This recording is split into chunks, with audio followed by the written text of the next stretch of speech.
Dua kaki mengarasi sampai masa ini sesekat ulah si janji ngetak pasing dini tu atita mau ni bagus kata nama kelek si kerut masa terpindah di rumah pasarani si kerut masa terpindah di rumah pasarani isi rupana tata mencapai rumah saire tersilapa ada banda ati mak bicara. Assalamualaikum warahmatullahi wabarakatuh. Perkenalkan, nama saya Muhammad Nur Asman, Prodi Pendidikan Agama Islam, Institut Agama Islam Negeri Parepare. Alhamdulillahirrabbilalamin, wassalatu wassalamu ala asrofil anbiya'i wal mursalin Sayyidina Muhammad wa ala Sayyidina Muhammad. Bersyukur kepada Allah Subhanahu wa Ta'ala yang telah mempertemukan kita di saat ini. Salawat dan taslim tak lupa kita curahkan kepada baginda Nabiullah Muhammad sallallahu alaihi wasallam, Nabi yang telah membawa kita dari alam gelap gulita menuju alam yang terang benderang. Rabbi shrah li sadri wa yassir li amri wahlul 'uqdatam min lisani yafqahu qawli. Jadi berbicaranya saya di sini untuk memenuhi tugas video dari dosen pengampu Bahasa Indonesia Ibu Andi Nur Indasari MPD untuk memenuhi video pembelajaran dengan materi kata. Saudara-saudara sekalian, saya akan menjelaskan apa itu kata. Pengertian kata. Kata merupakan unsur utama dalam membentuk kalimat.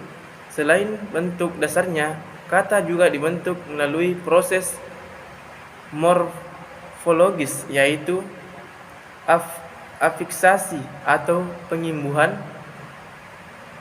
reduplikasi atau perulangan, dan komposisi atau pengampungan untuk menyampaikan maksud yang terkandung di dalam kalimat. Pengertian kelas kata.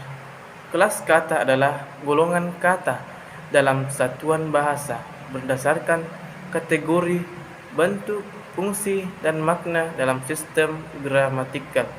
Beberapa jenis kata yang disebut para pemerhati bahasa Indonesia antara lain: A. Verba atau kata kerja, B. Adjektif atau kata sifat, C. Nomina atau kata benda, D. Promina atau kata ganti, E. Numerlatia atau kata bilangan, F. Adverbia atau kata keterangan, G. Interrogativa atau kata tanya, H. Demokrasi atau demokrativa atau kata tunjuk, I. Artikula atau kata sandang, J. Proposi atau kata depan, K. Konjungsi atau kata depan, dan I. Interjeksi atau kata seru, dan yang terakhir M. Kategori fatis. Dan yang selanjutnya konjungsi. Konjungsi atau kata penghubung berfungsi untuk menghubungkan entitas-entitas kebahasaan di dalam sebuah kalimat. Konjungsi juga dapat digunakan untuk menghubungkan entitas-entitas kebahasaan yang ada pada kalimat yang satu dengan kalimat yang lain. A. Jenis-jenis konjungsi. Yang pertama, konjungsi intrakalimat. Konjungsi intrakalimat terbagi atas 3, yaitu konjungsi koordinatif, konjungsi subordinatif, dan konjungsi korelatif. Konjungsi koordinatif. Konjungsi koordinatif adalah kata penghubung yang digunakan untuk mengaitkan antara dua klausa yang memiliki kedudukan yang sama atau setara. Contoh kalimat konjungsi intrakalimat: ayah sedang pergi bekerja, ibu sedang pergi bekerja, sama dengan ayah dan ibu sedang bekerja. Dan contoh kedua, adik sedang pergi belanja, kakak sedang pergi belanja. ibu sedang pergi belanja, atau sama dengan adik kakak serta ibu sedang pergi belanja. Selanjutnya B. Konjungsi subordinatif. Konjungsi subordinatif adalah kata penghubung yang digunakan untuk mengaitkan antara dua klausa atau lebih yang kedudukannya tidak setara.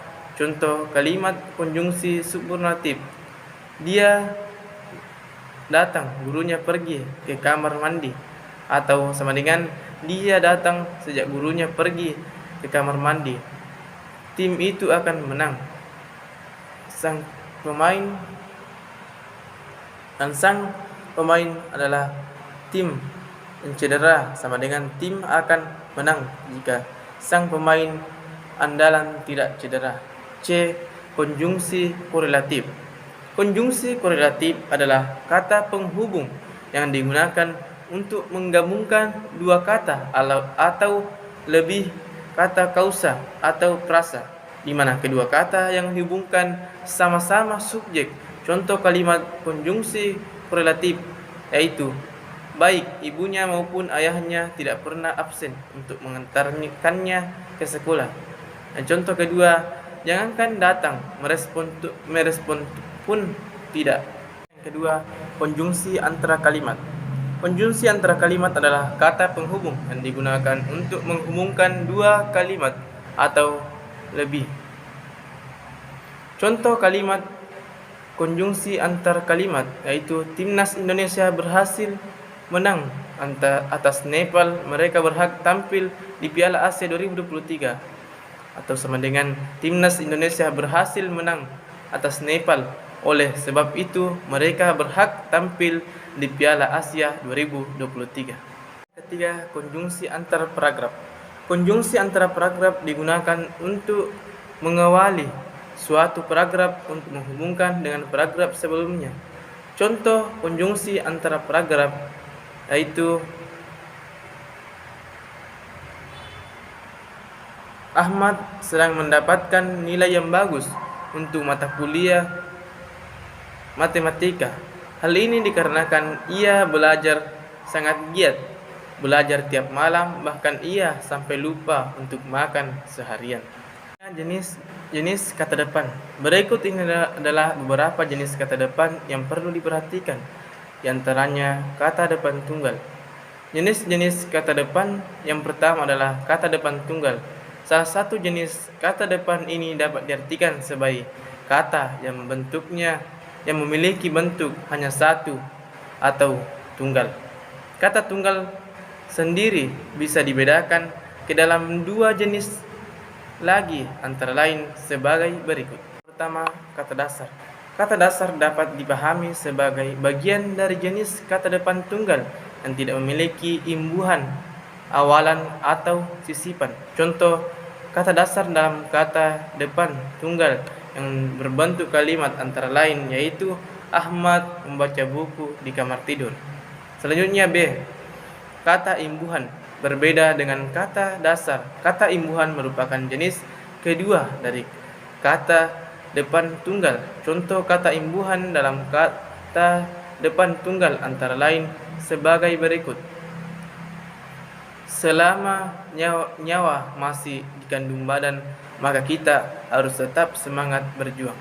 Selanjutnya yang kedua, kata depan majemuk. Jenis kata depan yang kedua adalah kata depan majemuk. Berikut ini adalah penjelasan dari kedua jenis kata tersebut, antara lain yaitu kata depan berdampingan. Kata depan berdampingan merupakan kata depan majemuk yang digunakan untuk membuat satu kalimat dengan dua kata dengan cara penyusunan berurutan atau berdampingan. Contoh kata depan berdampingan dalam sebuah kalimat diantaranya yaitu: oleh karena itu, semua orang sebaiknya mematuhi peraturan dari pemerintah. Selanjutnya B. Kata depan berkolerasi. Berikut salah satu jenis dari kata depan majemuk adalah kata depan berkolerasi. Berikut ini beberapa contoh aturan atau penulisan terkait kata depan berkolerasi. Di antaranya itu, dari pagi hingga petang, Pak Ali masih berkutat dengan arloji rusak itu. Itulah tadi materi yang sempat saya bawakan. Billahi fisabilil haq. Assalamualaikum warahmatullahi wabarakatuh.